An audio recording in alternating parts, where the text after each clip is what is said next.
Assalamualaikum warahmatullahi wabarakatuh. Selamat siang pemirsa Jembermu. Pada siang hari ini kita akan kembali memberikan sesuatu yang bermanfaat, memotivasi sahabat Jembermu sekalian dengan konten-konten atau wawancara-wawancara yang akan kami laksanakan nanti. Kebetulan pada siang hari ini telah hadir di hadapan kita, ini lain dari biasanya ini. Ini tentu tokoh milenial ya, saudara Wildan ya. Siap, Wildan apa Wildan nih? Wildan ya. Kalau Wildani kembarannya ya. Biasanya kalau kembar sulit. Kembar. Wildan saya. Wildan ya. Bagaimana kabarnya Wildan? Alhamdulillah saya sehat, Bang. Sehat ya. Apa aja? Oh, saya juga sehat. Ya, Bang, ya. Ya. Bagaimana ini aktivitasnya saat ini? Kita ya semacam biasanya, Bang. Kita namanya milenial pemuda itu ya banyak memikirkan hal-hal yang hubungannya dengan kepemudaan. Kepemudaan ya. Kebetulan juga kan kita berkecimpung di organisasi yang itu memang menuntut kita untuk ya berkecimpung lah layaknya bagaimana pemuda gitu.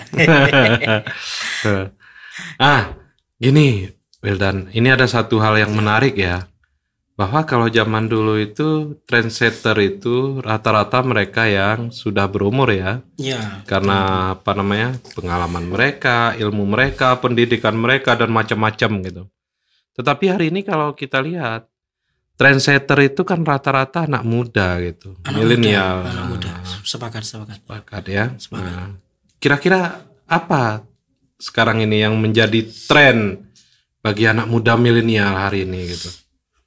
Sebenarnya kalau ngomong peran dan tugas anak muda hari ini sih Bang, karena kalau dulu di tahun-tahun, kalau kita nyebutnya tahun lawas, orang tua itu kan dominan Bang. Apalagi kalau kita yang di Jawa itu biasanya wis gurung tuwek awakmu ojo melo-melo. Gitu. Kadang ada itu di mana-mana itu. Di mana-mana itu Bang. Indonesia. Tapi hari ini itu bergeser Bang. Ya dengan besarnya arus globalisasi, terutama juga soal media sosial terutama kan Bang. Sehingga hari ini sebenarnya peran pemuda itu agak sedikit atau bahkan lebih banyak memiliki peran yang besar. Misal begini Bang, kalau dulu pemuda itu tidak lagi mungkin berperan di dunia-dunia yang hubungannya dengan ekonomi, hubungannya dengan politik mungkin bisa jadi Bang, atau bahkan di dunia-dunia pendidikan misal.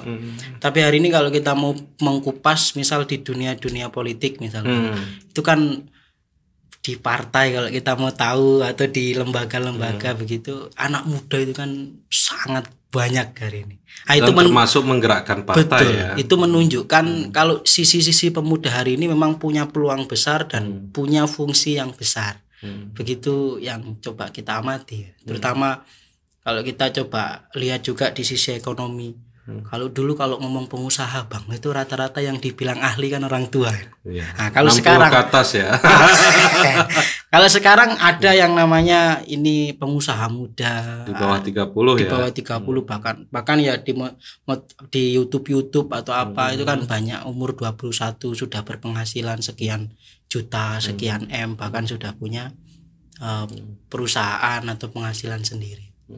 Sebenarnya di era milenial itu merugi kadang Bang kalau kita itu sebagai pemuda tidak betul-betul mengeksplorasi diri terutama soal skill, kemampuan untuk bisa berperan, karena wis bukan waktunya lagi yang tua itu dominan, bahkan sekarang harus yang muda yang mengambil alih.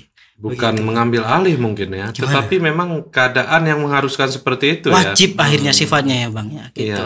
Ya, akhirnya tertinggal kalau kita sebagai pemuda tidak lagi mau berkembang atau bahkan stagnan bisa jadi di wilayah yang nyaman gitu. Tapi ada juga Bang kadang game, anak-anak main game itu kan juga sisi positif dan negatif kok gitu. Ya, ada semua ya. Ada semua. Itu kan juga bagian daripada ya pemuda-pemuda. Kalau dulu game kan dianggap ini Bang sama orang tua. Game tok tidak diopo toh. Wah, tapi buktinya sekarang yang game kadang penghasilannya bisa jutaan. bisa ya begitu. Dan game masuk di PON kemarin ya. Betul. Di Pekan Olahraga Nasional Sudah game masuk sudah game ya. jadi bagian Mungkin di olahraga. Asian Games sama SEA Games juga sudah masuk ya. Masuk betul Bang, betul sudah masuk. Ya itulah. Berarti berikutnya bisa jadi Olimpiade juga masuk ya. Nah, ini yang coba kita tunggu. Olimpiade yang akan datang di mana ya kalau nggak salah. Lupa, cuma yang jelas kan yang baru-baru ini pasti didiskusikan terus ya dengan IOC ya. Nah, kemudian ini Wildan, yang ada di pikiran anak muda itu apa sih sekarang ini gitu? Kan banyak orang pengen tahu ya. Iya. Apakah anak muda itu dalam pikirannya tongkrongan gitu? Apakah musik? Apakah masa depan? Apakah usaha gitu? Nah, kita pengen tahu ini Wildan. Iya. Kalau ini perspektif saya ya Bang ya. Kalau anak muda itu Ya tentu sebenarnya- perspektif Wildan gitu. Karena anak mudanya Wildan gitu. tentu yang pingin dilakukan pemuda hari ini tuh sebenarnya arahnya ke ya mungkin nyantai tapi banyak uang. Enggak ya, bercanda kali itu Bang. Yang jelas sebenarnya kita itu sebenarnya menginginkan peluang-peluang itu terbuka lebar untuk kita Bang. Gitu. Karena terkadang memang nggak bisa dipungkiri Bang. Kita sebagai pemuda itu sudah mengeksplor diri kita dengan sedemikian rupa, bahkan kita sudah banyak berusaha, cuman pada akhirnya kita tidak punya peluang-peluang yang pada akhirnya tidak bisa kita masuki begitu Bang.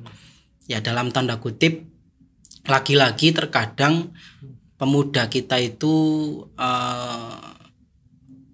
kadang saya sedikit menyinggung begini Bang.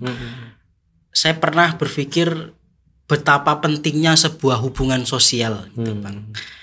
Karena seorang pemuda meskipun punya skill, punya kecerdasan IQ yang luar biasa, tapi tanpa adanya hubungan sosial itu ibaratkan dua kaki yang satunya tidak tumbuh dengan sempurna pada akhirnya. Karena mungkin ini ya Wildan ya. Apa hubungannya dengan ini? Karena birokrasi itu masih dikuasai yang senior ya. Ya, akhirnya abang betul Bang.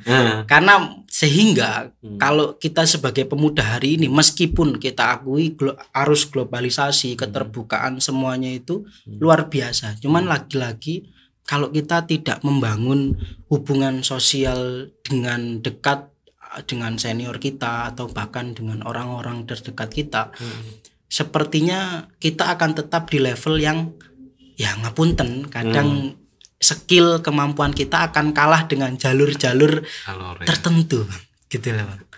Berarti artinya bahwa harus seimbang ya. Harus seimbang Bang, karena mau nggak mau kalau ini coba saya kupas itu Bang, pemuda sekarang dibalik keterbukaan yang luar biasa tapi individualnya malah yang menjadi tidak terbuka gitu, karena kita dinyamankan menjadi tidak terbuka gitu, Bang. Gitu. Kita dinyamankan dengan keadaan misal ngapunten Bang, kita ngomong gadget ini baik dan buruk kadang.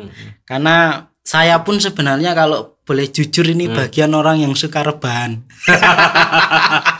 Kalau sudah menikmati gadget karena tadi ya. Kalau sudah menikmati kita makanya kalau kita sudah terlena bahkan terlupa dengan situasi, kita lupa membangun hubungan tadi, hancur sudah kita sepinter apapun kita. Iya. Ini Wildan, tadi itu saya melihat bahwa peluang masih sedikit. Artinya Wildan juga menyampaikan bahwa harusnya anak muda ini mendekat kepada yang senior ya. Pertanyaan saya gitu Wildan, ini sebaliknya, gimana seharusnya senior ini terhadap yang muda gitu Wildan? Apakah proaktif gitu, atau katakanlah bahasa enaknya itu mudah dicerna itu ya mereka juga butuh, toh nanti kan ke kita juga gitu. Nah, apakah yang mana ini Wildan yang harusnya pendekatan yang dilakukan oleh senior atau yang lebih tua ya terhadap anak yang muda gitu. Anak pemuda itu terutama di usia saya yang mungkin di bawah 1 hingga 2 tahun kan disebut apa ya Bang, kita itu di tengah keterbukaan yang lebar, tapi sebenarnya kita itu juga punya mental yang ngapunten di era jenengan dengan saya itu kan kalau ngomong mental kan jauh Bang. Pasti lebih kuat jenengan daripada saya karena jenengan dulu ditempa betul-betul untuk keadaan alam. Keadaan alam yang harus iya. Sedangkan kita di balik keterbukaan tapi ada kenyamanan yang kadang bikin kita terlena, tersipu sehingga akhirnya kita hanya kuat dalam pikiran tapi tidak kuat dalam mental gitu. Nah, seyogyanya sih Bang kalau ngomong senior dan bagaimana senior yang memiliki relasi besar lalu kita yang junior seyogyanya harus gimana? Ya saya berpendapat di kubu yang ya kita sebagai junior yang memang membutuhkan ya tadi hubungan sosial dan relasi kepentingan, ya harusnya kita sadar diri, harusnya kita itu mampu untuk ya mendekat, minimal mendekat, bersilaturahmi, berkomunikasi. Karena mau ndak mau senior itu 1-2, sedangkan junior itu kan ratusan puluhan gitu Bang. Sehingga tidak mungkin dari puluhan kader itu atau puluhan junior itu bakal diambil semua, pasti kan akan diambil orang-orang yang memang ya hubungan sosialnya bagus, punya kompetensi, kecerdasannya juga bagus, emosionalnya bagus, ya pasti itu gitu. Itu sih kalau pandangan kami. Berarti ini ya Wildan ya.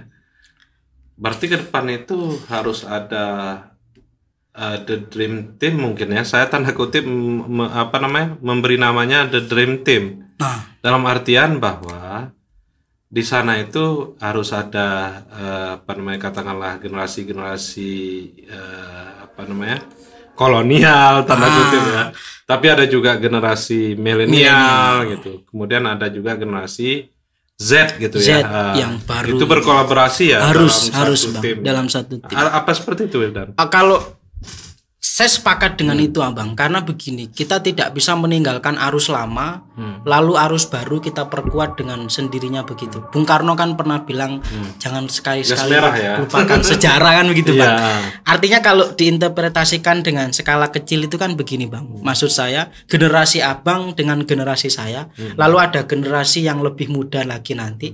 Kalau kita berjalan sendiri-sendiri, nanti pada akhirnya kita tidak bertemu di satu titik. Padahal kalau kita mau coba digali, sebenarnya tujuan kita kan sama-sama, kalau ngomong lingkup negara, sama-sama mengabdi dan memberikan yang terbaik untuk bangsa dan negara. Nah, kalau itu tidak terjadi, maka ya jangankan bilang pluralisme dulu Bang, bilang generasi saja kita tidak kompak. Nah ini yang menjadi masalah. Makanya yang tua seyogyanya memberikan wadah yang besar, lalu yang muda-muda harus sadar diri kalau wadah itu memang harus kita yang ngisi.